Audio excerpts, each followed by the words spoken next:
Merhaba değerli izleyiciler. Bugün sizlere Iveco Daily serisinin yepyeni bir ürününü tanıtıyoruz. Iveco Daily Blue Power. Daily Blue Power, 1979 yılından beri üretilen Daily serisinin 40. yılı olması sebebiyle pazara sürülmüş olan yepyeni bir ürün gamı. Pazara çıkar çıkmaz çok beğenildi ve 2018 yılının ticari aracı seçildi. Daily Blue Power ürün gamı hem şehir içinde hem şehir dışında ekonomik ve çevreci bir ürün gamı olarak tasarlanmıştır. Bu nedenle motor grupları arasında elektrikli motorlarımız, sıkıştırılmış doğalgaz yani CNG'li motorlarımız ve 2020-2021 yıllarının emisyon seviyesini karşılayacak olan Euro 6 RDE motorumuz mevcuttur. Bugün sizlere burada tanıtımını yapmış olduğumuz araç Euro 6 RDE yani 2020-2021 yıllarının emisyon seviyesini karşılayacak olan versiyonumuzdur. Bu aracımızın motoru 2.2'lik 140 beygirdir. Aynı şekilde 160 beygirlik versiyonumuz da mevcuttur. Yine Daily Blue Power ürün gamında yani doğal gazlı olsun, Euro 6 seviyesinde olsun hepsinde Highmatic yani 8 ileri tam otomatik şanzımanımız opsiyon olarak mevcuttur.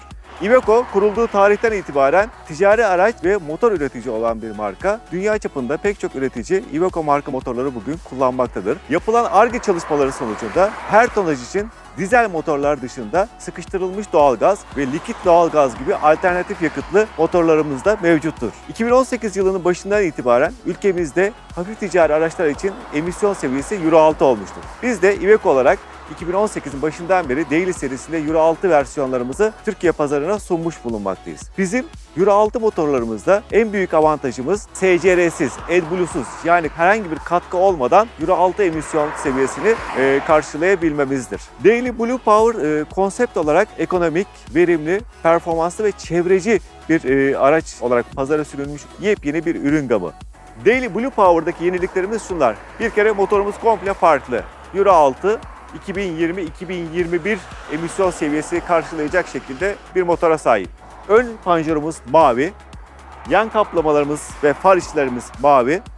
Kullandığımız jantlar mavi renkli alüminyum jantlar. Yine aracın içine baktığımızda ön göğüste ve koltuk kaplamalarında mavi rengin hakim olduğunu görüyoruz.